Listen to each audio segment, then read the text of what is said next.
Okay, and this is kind of a review. This is all kinds of story problems here, and we've seen a lot of them before, but not for a long time. So we're going to give you a crash course refresher. A backpacker hikes 5.5 miles in 2 hours. If the hiking rate remains the same, how far will the backpacker hike in 7 hours? So if they want to know how far he hiked, the answer's got to be some miles. Okay, so the units, I have miles and hours. I assign X to the time and then Y to the other label, so per. Miles per hour. Well, I see 5.5 miles, but that's not per hour. It's over 2 hours. Okay? And basically, I don't have a miles per hour rate, but I know it remains the same. So there is a constant miles per hour. Okay?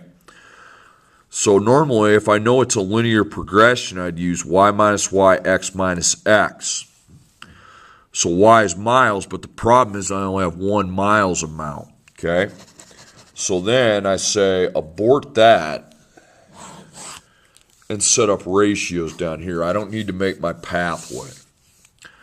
So we want to put the x unit on bottom and the y unit on top.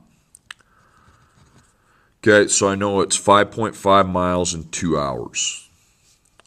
And then 7 hours, and I don't know the number of miles. So I'm going to put question mark, and then I just multiply and divide. 5.5 times 7 divided by 2, so 19.25 miles.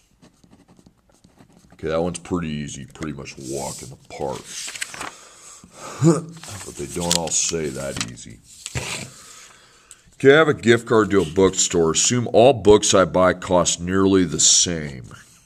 After buying 4 books, I have $136. After buying 6 books, I have $104. How many total books can I buy with this gift card? So I'm finding the number of books.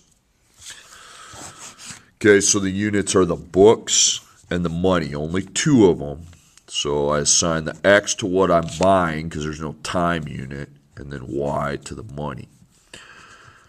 Okay, dollars per book. Well, it says they all cost the same, so there has to be $1 per book. But I don't know it. I don't have it given to me. So I'm going to use Y minus Y, X minus X. Minus, minus. So Y is money, so we got to put the money amounts on top. So $136, $104. And then the books, it's going to be 4 minus 6. So I get 32 over negative 2, and that gives me negative 16. That makes sense because money comes off of a gift card. Getting a negative makes sense here. So it's negative $16. So since it's a dollar amount, it's a linear progression, so line. So on a line, we got x comma y, mx, y. And we know that m is negative 16.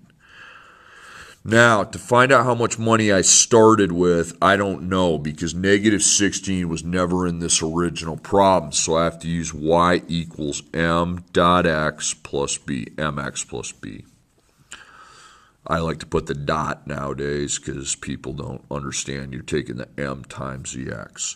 And then I'm going to need a combination because you see, I cross out everything but the b, and I know the m is negative 16. Okay, from up here. That's your slope. And then a combination, I need one of each unit that occurs in the same sentence. So 4 books and $136. Okay, now books. Books is X. So this is going in for X, and this is going in for Y. So Y, we're going to put 136 in, and then times 4.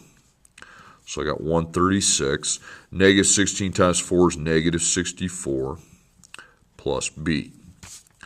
Okay, now we either add or subtract the 64. We're going to add it, okay? Not divide either because it's a 1b.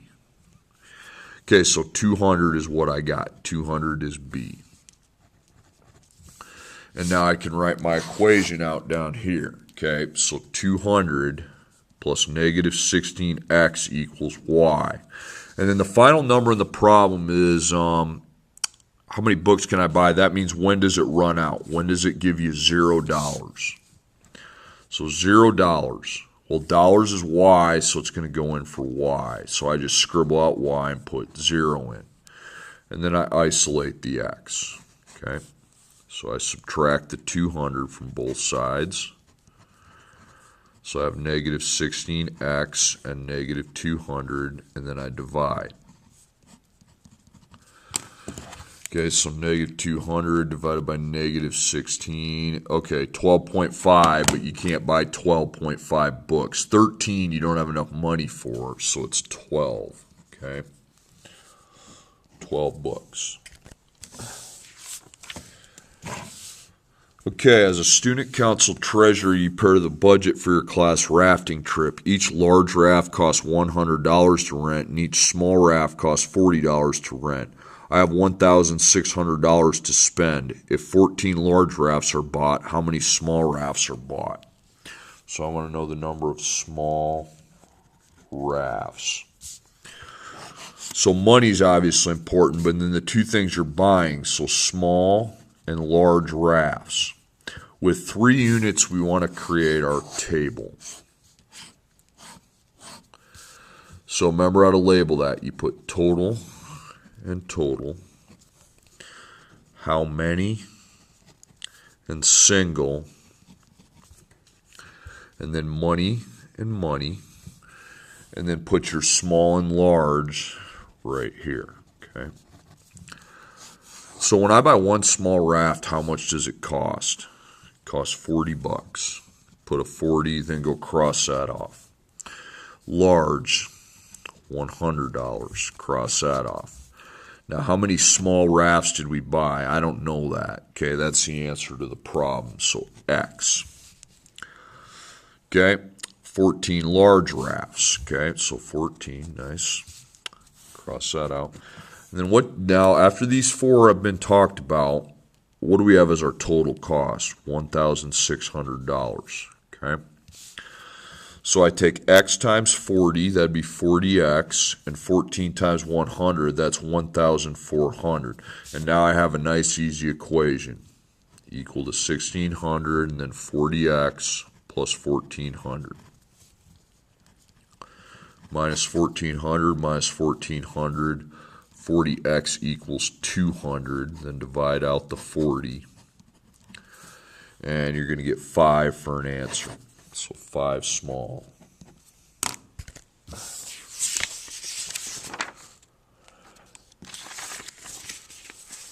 Okay, next up. The cost of regular gallons of gas, 11 gallons of regular gas and 16 gallons of premium gas is $58.55. The premium costs 20 cents more per gallon than the regular. Find the cost of a gallon of premium and the cost of a gallon of regular. So I want to find out the cost of premium gas and the cost of regular gas. Okay, so money. But what are you buying? You're buying 2 different things. You're buying the premium and the regular. So that's 3 units. So we need to go to our chart.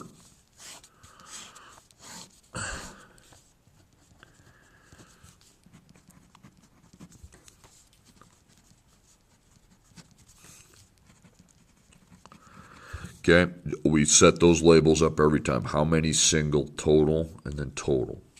Okay, so money. Money for a single, money for total.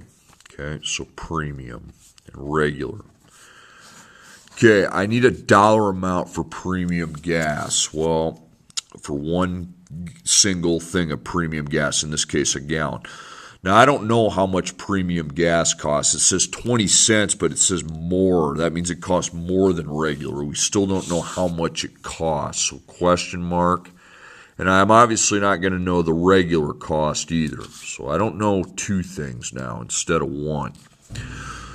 Okay, now how many gallons of premium gas did we buy? Well, we bought 16. How many means how much of it did you buy?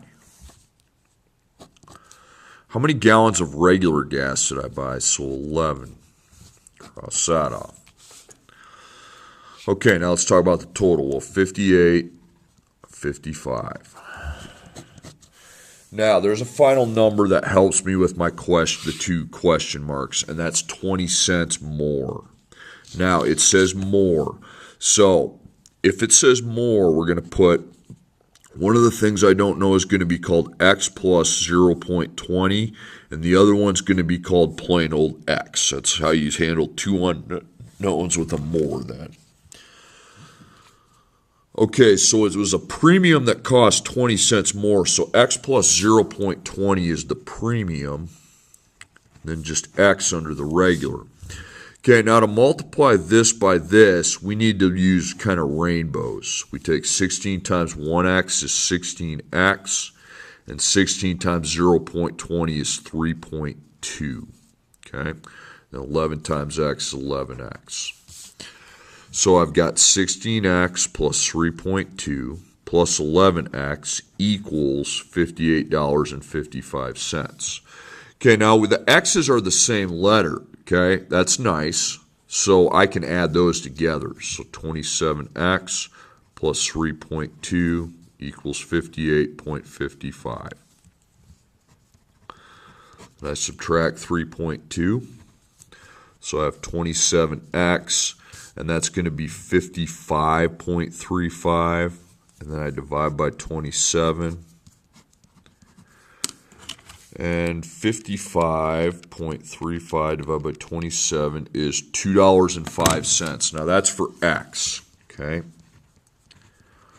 Now here's x by itself. It's under regular. So a regular gallon of gas costs $2.05. And then to find a premium, all you do is add 20 cents more to it. So I add 20 cents, 0.20. And that's going to give me $2.25.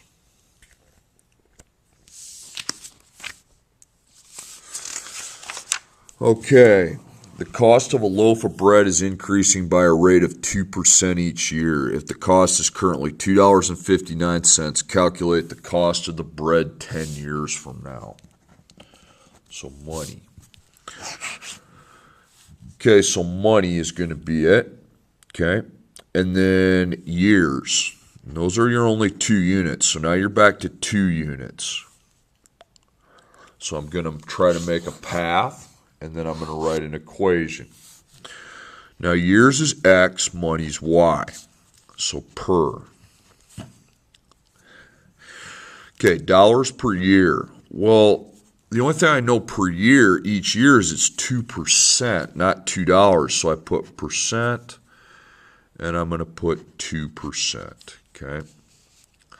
Now, when it goes by a percent, it doesn't go by the same amount of money, so it's not linear, okay? It's not going to be a straight line.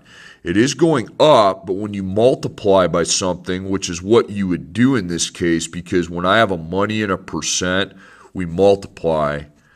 It's repeated multiplication. Not repeated addition like a straight line would be, or subtraction. So it's like a curve. It's like a hook.